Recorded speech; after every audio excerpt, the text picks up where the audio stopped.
जय श्री कृष्णा। नमस्कार दोस्तों, आप सभी कैसे हैं? उम्मीद करता हूँ ठीक होंगे, ज़बरदस्त होंगे। और मुझे ये भी पता है कि आप सभी को बहुत ही बेसब्री से कोशिका का ये जो टॉपिक है इसकी सेकंड वीडियो का आपको जो है इंतज़ार होगा। और हम आपकी इस बात को ध्यान में रखते हुए सेकंड वीडियो को लेके आए हैं।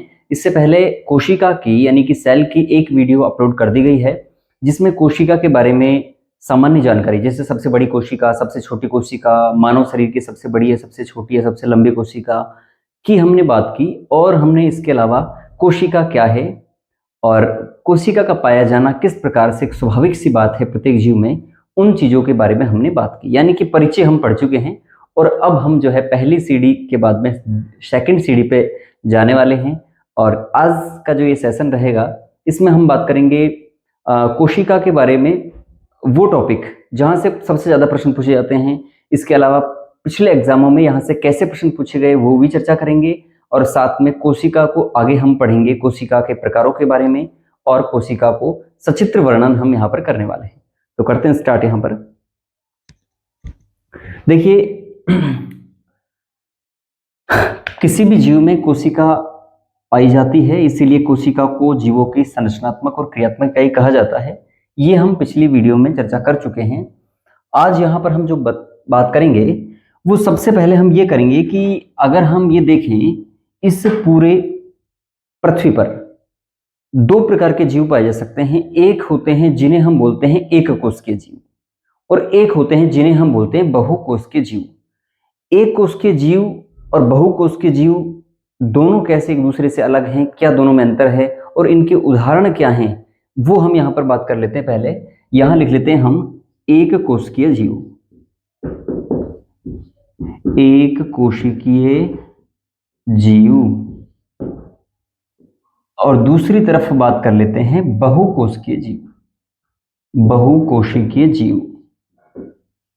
वैसे तो नाम से ही प्रतीत होता है कि ये जो शब्द लिखे हैं इनका अर्थ हम नाम से पता लगा लेंगे, लेकिन फिर भी यहाँ पर इनको उदाहरण से समझेंगे हम। एक कोशिकीय जीव का मतलब ये है कि जीव का जो शरीर है वो एक ही कोशिका से मिलकर बना है। और जीवों में जितनी भी जो प्रक्रियाएं हैं, चाहे वो गमन की हो, चाहे वो जनन की प्रक्रिया हो, चाहे वो उत्सर्जन की हो, पाचन की हो, जितनी भी जैविक प्रक्रियाएं जीव में पाई जाती है, वो सारी प्रक्रिया अगर एक ही सेल करे तो उसे क्या बोलते हैं? एक कोशिकीय जीव। उदाहरण के तौर पर जैसे अपन बात करते हैं, अमीबा का नाम सभी ने सुना होगा। अमीबा में एक केंद्रक होता है, कुछ कोशिकांग होते हैं और उसका अनुवांशिक पदार्थ होता है। साथ में वो जो है जीव एक कोशिका के रूप में रहता है। अब इस अमीबा में जितने भी प्रक्रियाएं हैं, चाहे अपन जनन की बात करें तो जनन भी इसी में होता है, एक से दो या अन्य टुकड़ों में बंट करके जनन की प्रक्रिया पूर्ण करता है। अगर हम इसमें पाचन की बात करें तो पाचन भी एक ही सेल करती है। ऐसा नहीं कि पाचन के अलग से कोई तंत्र इसमें पाया जाता है, अलग से कोई पाचन तंत्र इसमें पाया जाता है, ऐसा नहीं होता। इसके अलावा अगर गमन की बात करें तो कूटपादों के माध्यम से इसी में पैर बनने लग जाते हैं, इसी में से गमन होता है, यानी कि यही जो है सारे कार्य करते हैं। इसके अलावा अगर हम मान लो जो उत्सर्जन की बात करें, उत्सर्जन, तो उत्सर्जन परासरण विसरण के माध्यम से इसके द्वारा होता है। तो जितने भी जैवों की प्रक्रियाएं पाई जाती है, सभी प्रक्रियाएं जो है इस एक ही कोशिका के द्वारा होती है। तो ऐसे जीव जिनमें समस्त जैविक प्रक्रियाओं का निष्पादन या जो संपन्न होना एक ही कोशिका के द्वारा हो, तो उसे हम बोलते हैं एक कोशिकीय जीव। तो आपसे एग्जाम में ये पूछा जा सकता है सीधा कि निम्न में से एक कोशिकीय जीव कौन कौन से हैं। तो उदाहरण के तौर पर देख लेते हैं। जैसे अभी अपन ने बनाया है अमीबा, तो नाम लिख ही देते हैं अमीबा। अमीबा कैसा है? एक कोशिकीय जीव है। ऐसे ही एक जीव होता है पैरामीशियम। क्या होता है? पैरामीशियम, जिसे चप्पल जीव भी कहते हैं। इसी तरह से जीवाणु जो होते हैं, जीवाणु भी कैसे होते हैं? जीवाणु भी एक कोशिकीय में होता है। एक आपने सबसे छोटा जीवाणु जिसका नाम है माइकोप्लाज्मा, माइकोप्लाज्मा, वैसे पूरा नाम माइकोप्लाज्मा गैलीसेप्टिकम है। तो माइकोप्लाज्मा जो है वो भी क्या है? एक कोशिकीय जीव है। ऐसे ही जैसे अपन युगलीना की बात करें, युगलीना ये भी क्या है? एक कोशिकीय जीव है। जैसे हम प्लाज्मोडियम की बात करें, प्लाज्मोडियम, ये प्लाज्मोडियम कौन सा है? ये प्लाज्मोडियम वही है जिसके कारण मलेरिया रोग होता है। ठीक है। तो ये अमीबा हो, पैरामीशियम हो, जीवाणु हो, माइकोप्लाज्मा हो, यूग्लिना हो, प्लाज्मोडियम हो, ये सभी एक कोश के जीव हैं, यानी इनमें एक ही कोशिका पाई जाती है और वो ही सभी कार्यों को संपन्न करती है, सभी जैविक प्रक्रियाओं को संपन्न करती है।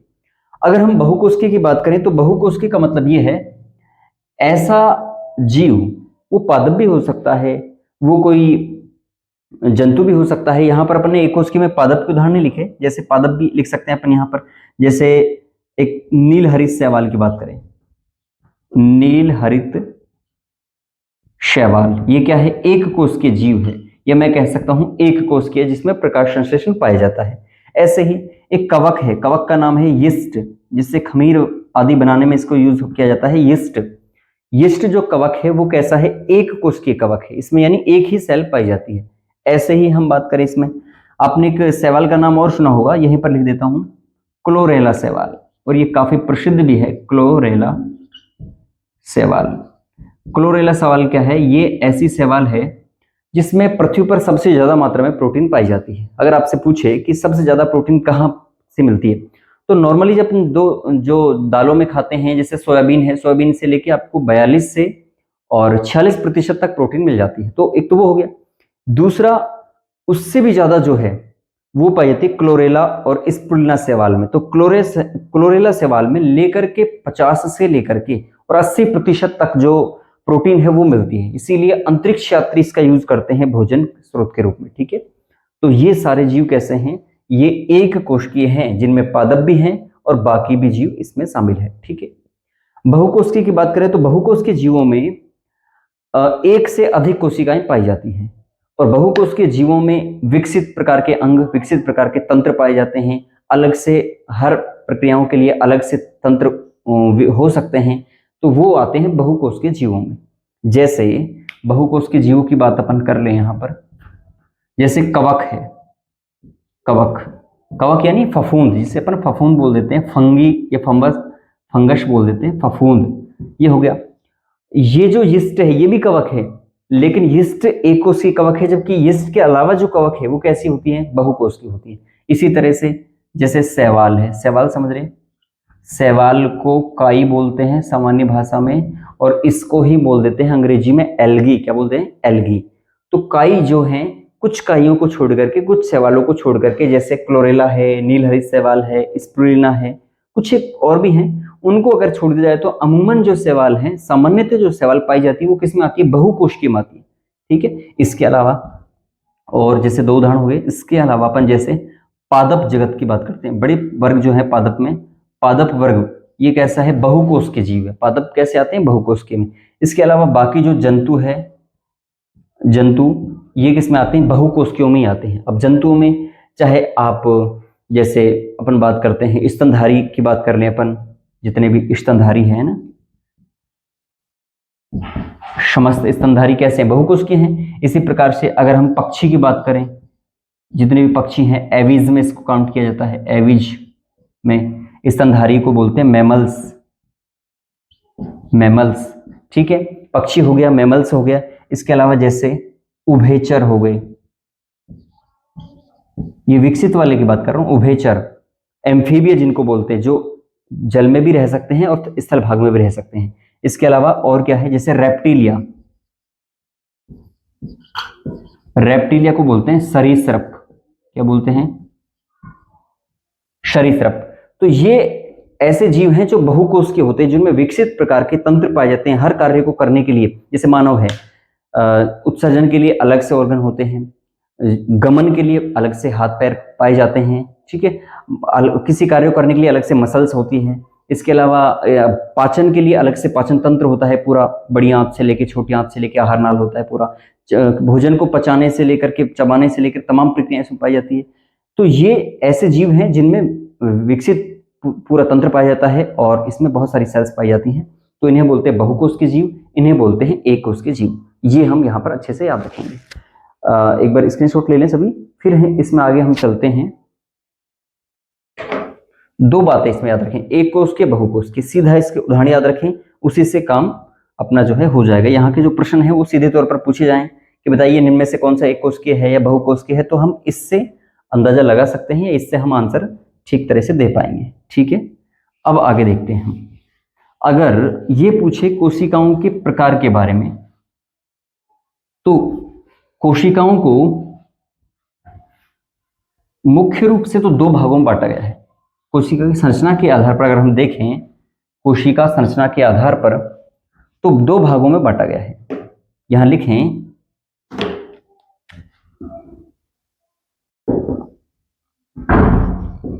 कोशिका के प्रकार। कोशिका के प्रकार, कोशिका के प्रकार में हम कोशिका को दो भागों में बांटते हैं। कौन कौन से दो भाग हैं? एक तरफ हम बात करते हैं प्रोकैरियोटिक कोशिका, प्रोकैरियोटिक कोशिका, प्रोकैरियोटिक सेल या सेल्स, ठीक है। इसको बोल देते हैं हम, हिंदी में एक नाम देते हैं असीम केंद्र की, असीम केंद्रकीय सेल्स। दूसरी तरफ हम इसको बांटते हैं यूकैरियोटिक कोशिका में। किसमें? यूकैरियोटिक, यूकैरियोटिक सेल्स, या इसी को बोलते हैं ससीम केंद्र की। क्या बोलते हैं इसको? ससीम केंद्रकीय, केंद्रकीय सेल्स। आसान है नाम, आपको भले ही जो पहली बार साइंस पढ़ रहे हैं उनको थोड़े अटपटे लगें, लेकिन याद हो जाते हैं। एक दो बार जब हम इनको पढ़ते हैं, रिवाइज करते हैं, लिखते हैं, तो बड़ी आसानी से याद हो जाते हैं। वैसे भी पहली बार चीज़ें जब पढ़ते हैं तो टफ लग सकती है, लेकिन बाद में धीरे धीरे आपको आसान बनती चली जाती है, और ये पढ़ाई की सबसे अच्छी बात भी है। तो प्रोकैरियोटिक और यूकैरियोटिक दो प्रकार की सेल होती है। वैसे तीसरे प्रकार की भी होती है जिसे बोलते हैं मीजोकैरियोटिक। तीसरी और कौन सी होती है? मीजोकैरियोटिक। ये बात आपको कोई नहीं बताएगा। मीजोकैरियोटिक, जिनमें इन दोनों के गुण पाए जाते हैं, प्रोकैरियोटिक के और यूकैरियोटिक के दोनों के गुण मीजोकैरियोटिक सेल्स में पाए जाते हैं। लेकिन हम केवल दो पढ़ेंगे, और एनसीईआरटी के आधार पर चूंकि हम पढ़ते हैं, तो दो प्रकार की सेल्स का ही हम यहाँ पर डिस्क्राइब करेंगे। अब यहाँ पर बात ये आती है कि प्रोकैरियोटिक सेल यानी कि असीम केंद्र की क्या है, यूकैरियोटिक यानी कि ससीम केंद्र की सेल कहाँ है, किस में पाई जाती है। तो देखिए, इसको एक एक पॉइंट क्लियर करेंगे। प्रोकैरियोटिक सेल्स का मतलब ये है ऐसी कोशिकाएं जिनमें केंद्रक झिल्ली एब्सेंट होती है। क्या? जिनमें केंद्रक झिल्ली एब्सेंट होती है। अब कहेंगे आप केंद्रक झिल्ली कहां से आ गई, तो हमें पता है कोशिकाओं में एक केंद्रक पाया जाता है, और केंद्रक में मध्य को घेरे हुए एक केंद्रक झिल्ली होती है। तो जो प्रोकैरियोटिक सेल्स होते हैं या प्रोकैरियोटिक जो जीव होते हैं, उनमें कोशिका तो होती है, जाहिर सी बात है, केंद्रक भी होता है, लेकिन केंद्रक कैसा होता है? इस झिल्ली से रहित होता है, यानी कि सिर्फ अनुवांशिक पदार्थ इस प्रकार से रहेगा, उसको चारों ओर घेरे हुए कोई झिल्ली, कोई मेम्ब्रेन नहीं पाई जाएगी, तो उसे आप कहेंगे प्रोकैरियोटिक सेल्स, इस प्रकार से, ठीक है। केंद्रक झिल्ली एब्सेंट होती है। यूकैरियोटिक की जहां तक बात है, यूकैरियोटिक में भी केंद्रक तो होगा ही इस प्रकार से, लेकिन इसमें एक विकसित और दोहरी झिल्ली से घिरी हुई क्या पाई जाती है? केंद्रक झिल्ली पाई जाती है। तो हम यहां पर लिखेंगे, इसमें क्या होता है? केंद्रक झिल्ली, जिसे अंग्रेजी में बोलते हैं सेल मेम्ब्रेन। केंद्रक झिल्ली कैसी होती है? उपस्थित होती है। ये सबसे बड़ा अंतर है इन दोनों में, पहला अंतर याद रखना। इसके अलावा जो प्रोकैरियोटिक कोशिका है, ये होता है कैसा? विकसित प्रकार की कोशिका। कैसी है ये? विकसित, सॉरी अल्प विकसित या अविकसित बोलेंगे इसको। ये कैसी है? अविकसित सेल है। कैसी है? अविकसित। जबकि वो कैसी है? ये है विकसित सेल या पूर्ण विकसित, विकसित सेल। आप इसको ऐसे समझ सकते हैं कि एक तो अमेरिका और एक आपका भूटान या पाकिस्तान। अमेरिका की जगह भारत को भी ले सकते हैं आप, भारत भी काफी विकसित हो चुका है, विकासशील देशों में, विकसित देशों की श्रेणी में आने वाला है, बस ये लगाओ। और आप ये मान के चलो कि जो पाकिस्तान है वो तो क्या है आपका? प्रोकैरियोटिक, और जो भारत या अमेरिका जो है वो क्या है? यूकैरियोटिक सेल है। तो दोनों में अंतर है। ये जो सेल है प्रोकैरियोटिक, वो अविकसित है, उसमें बहुत सारी कोशिकांग नहीं मिलेंगी, पुरानी प्रकार की सेल्स है, आद्य प्रकार की सेल है, आदिम प्रकार की सेल है। और ये जो है ये क्या है? ये एक वर्तमान युग की सेल है, और ये पूर्णतः विकसित सेल है। इसमें बहुत सारी कोशिकांग, विकसित कोशिकांग पाए जाते हैं, और ये विकसित प्रकार के जीवों में पाई जाती है। तो ये हम बात याद रखेंगे। इसमें अंतर तो बहुत है, पूरी लिस्ट है अंतर की, लेकिन हमें मुख्य मुख्य सी जो बातें वो याद रखनी है। इसमें प्रोकैरियोटिक जो सेल है इसमें जनन हमेशा अलैंगिक होता है या कायिक होता है, जबकि यूकैरियोटिक में जनन कैसा होता है, जनन की जो प्रक्रिया है वो लैंगिक, अलैंगिक और कायिक तीनों प्रकार का जनन उसमें पाया जाता है। एक बात और, प्रोकैरियोटिक में जो हमें याद रखनी है, इसमें मुख्य बात एक एग्जाम्पल की बात याद रखेंगे हम, ठीक है। एग्जाम्पल इसमें कौन से, तो प्रोकैरियोटिक के एग्जाम्पल हैं जैसे जीवाणु, जीवाणु यानी कि इसको बैक्टीरिया बोलते हैं अपन, बैक्टीरिया, बैक्टीरिया अंग्रेजी में, हिंदी में क्या बोलते हैं इसको, जीवाणु। तो जीवाणु या जो बैक्टीरिया है ये प्रोकैरियोटिक सेल्स के अंदर काउंट होते हैं। प्रोकैरियोटिक सेल्स, ये आप कह सकते हो बैक्टीरिया प्रोकैरियोटिक सेल्स है एक प्रकार की। इसके अलावा और क्या है, जीवाणु के अलावा इसमें बात करते हैं जैसे माइकोप्लाज्मा है, ये भी क्या है, बैक्टीरिया ही तो है एक प्रकार का, माइकोप्लाज्मा, माइकोप्लाज्मा भी प्रोकैरियोटिक है इसी तरह से, जिसको पीपीएलओ भी बोल देते हैं, पीपीएलओ। तो पीपीएलओ या माइकोप्लाज्मा भी क्या है, एक प्रोकैरियोटिक है। इसी प्रकार से जैसे अपन बात करते हैं इसमें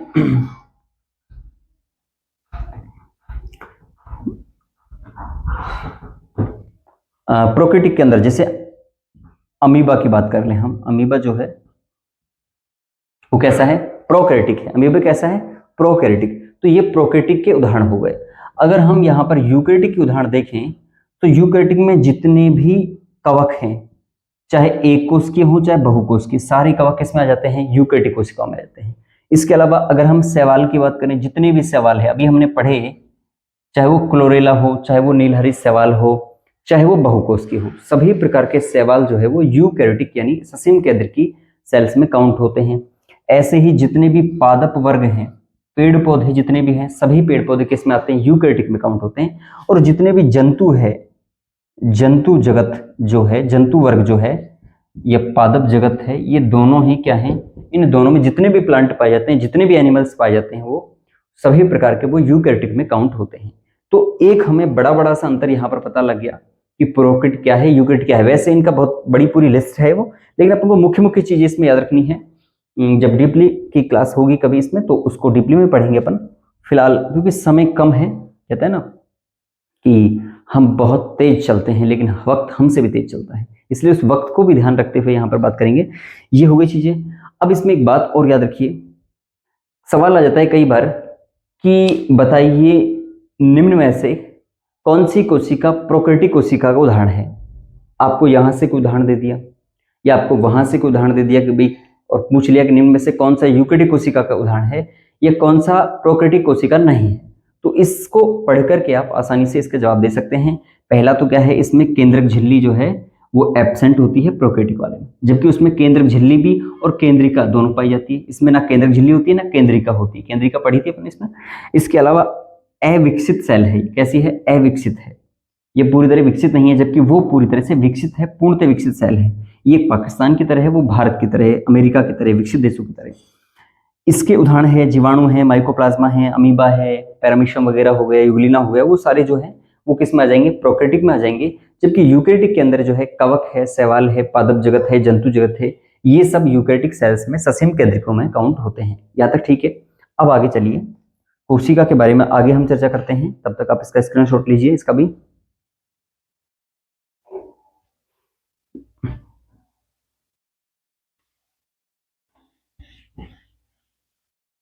देखिए, दो तीन बात कोशिका के बारे में स्पष्ट से हमें याद रखने ही चाहिए। एक तो ये आपसे पूछे कि कोशिका सिद्धांत किसने दिया, अगर प्रश्न पूछा जाए, ऐसे प्रश्न है इंपोर्टेंट प्रश्न, इंपोर्टेंट जो क्वेश्चन यहां से बन सकते हैं वो अपन चर्चा कर लें। अगर आपसे पूछा जाए कोशिका सिद्धांत, कोशिका सिद्धांत किसने दिया, कोशिका सिद्धांत का मतलब क्या है, कोशिका सिद्धांत का मतलब कि जैसे नई कोशिकाओं का निर्माण है वो किससे होता है, कोशिका क्या है, जीवों की संरचना क्रियात्मक इकाई है या किस प्रकार से है, ये जो है इसे बोलते हैं कोशिका सिद्धांत या सेल थ्योरी। कोशिका सिद्धांत को देने वाले जो वैज्ञानिक थे वो दो वैज्ञानिक, एक है मैथियास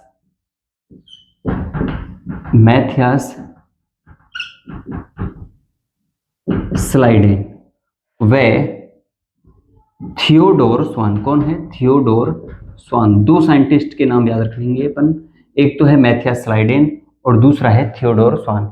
इन दोनों ने अलग अलग अध्ययन किया और कोशिका के बारे में जानकारी दी और कोशिका सिद्धांत को देने वाले प्रथम वैज्ञानिक ये थे। ठीक है, लेकिन ये किसने बताया कि नई सेल्स का निर्माण, नई सेल्स पूर्ववर्ती सेल्स से बनती है, ये किसने बताया? इंपॉर्टेंट आया हुआ प्रश्न है। तो नई कोशिकाओं का जो निर्माण है, क्योंकि हमें पता है हमारे शरीर में प्रतिदिन हजारों की संख्या में कोशिकाएं जन्म लेती है और हजारों की संख्याओं में ही कोशिकाएं मरती हैं। तो जो नई कोशिकाएं बनती है वो कैसे बनती है? तो यहां देखिए, नई सेल्स का निर्माण पुरानी सेल्स से होता है। ये बताया था किसने? रुडोल्फ विर्चोव ने बताया था। किसने? रुडोल्फ विर्चोव ने ये बात बताई थी कि पुरानी सेल्स से ही नई सेल्स का निर्माण होता है। ये बात बताया था रुडोल्फ विर्चोव ने। ठीक है, आगे देखिए एक पॉइंट और। अगर आपसे पूछा जाए कि कोशिका सिद्धांत तो दिया मैथियास स्लाइडेन ने और थियोडोर स्वान ने, आधुनिक कोशिका सिद्धांत किसने दिया? तो आधुनिक कोशिका सिद्धांत के बारे में भी आप बताएंगे, रुडोल्फ विर्चोव ने आधुनिक कोशिका सिद्धांत दिया। तीसरा पॉइंट और बहुत इंपॉर्टेंट पॉइंट जो पूछा जा सकता है आपसे, अगर आपसे कहे कि बताइए जीव द्रव्य शब्द जो है, जीव द्रव्य शब्द किसने दिया? या आपसे पूछे जीव द्रव्य को शब्द, पहले अपनी बात कर लेते हैं, जीव द्रव्य को जीवन का भौतिक आधार किसने कहा? भौतिक आधार। जीव द्रव्य को जीवन का भौतिक आधार किसने कहा? तो याद रखिए, एक वैज्ञानिक है जिनका नाम है पुरकिंजे। पुरकिंजे ने जीव द्रव्य को जीवन का भौतिक आधार कहा। क्या नाम है? पुरकिंजे। इन्होंने जीव द्रव्य को जीवन का भौतिक आधार कहा और जीव द्रव्य को ही एक नाम देते हैं प्रोटोप्लाज्म। प्रोटोप्लाज्म, क्या नाम है? प्रोटोप्लाज्म। इसी को बोलते हैं प्रोटोप्लाज्म या जीव द्रव्य जीवन का भौतिक आधार कहा पुरकिंजे ने, पुरकिंजे नामक वैज्ञानिक ने। अब आप सोचेंगे जीव द्रव्य क्या है, ये तो पता लगे। तो देखिए, कोशिका में दो चीजें हम पढ़ते हैं, एक तो पढ़ते हैं कोशिका द्रव्य, कोशिका द्रव्य यानी कि अगर ये कोशिका है इसमें और ये केंद्रक है मध्य में, ठीक है, तो एक तो इस कोशिका में इस प्रकार से द्रव भरा होगा और एक इस केंद्रक में भरा होगा। तो एक तो हो गया कोशिका द्रव्य प्लस में एक क्या हो गया? केंद्रक द्रव्य हो गया। केंद्रक द्रव्य, कोशिका द्रव्य, इन दोनों को सम्मिलित एक साथ जो बोलते हैं वो नाम देते हैं क्या? जीव द्रव्य। क्या बोलते हैं? जीव द्रव्य नाम देते हैं। तो याद रखो, जीव द्रव्य क्या है, पूछा जा सकता है, इंपॉर्टेंट लाइन है। कोशिका द्रव्य प्लस में केंद्रक द्रव्य दोनों को सम्मिलित रूप से जीव द्रव्य या प्रोटोप्लाज्म बोलते हैं। यानी कि एक तो आपका ये कोशिका द्रव्य जो कोशिका में बिखरा हुआ रहता है जिसमें कोशिकांग रहते हैं, और एक केंद्रक में भरा हुआ द्रव्य, केंद्रक में द्रव्य भरा होता है और कोशिका द्रव्य, इन दोनों को एक साथ हम नाम देते हैं क्या? जीव द्रव्य। और इसी जीव द्रव्य को पुरकिंजे ने कहा कि जीवन का भौतिक आधार, भौतिक आधार है ही जीवन का, क्योंकि सारे कोशिकांग इसमें ही रहते हैं, इन दोनों जगह। इसके अलावा इसी का नाम है प्रोटोप्लाज्म। तो ये दो तीन पॉइंट आप जरूर याद रखें। आगे देखो इसमें इसके अलावा और क्या है। जैसे एक प्रश्न पूछा जाता है कई बार कि बताओ निम्न में से कौन सा कोशिकांग एकल झिल्ली युक्त है, या कौन सा कोशिकांग दोहरी झिल्ली युक्त है। तो इनको भी यहां पर अपन क्लियर कर लेते हैं।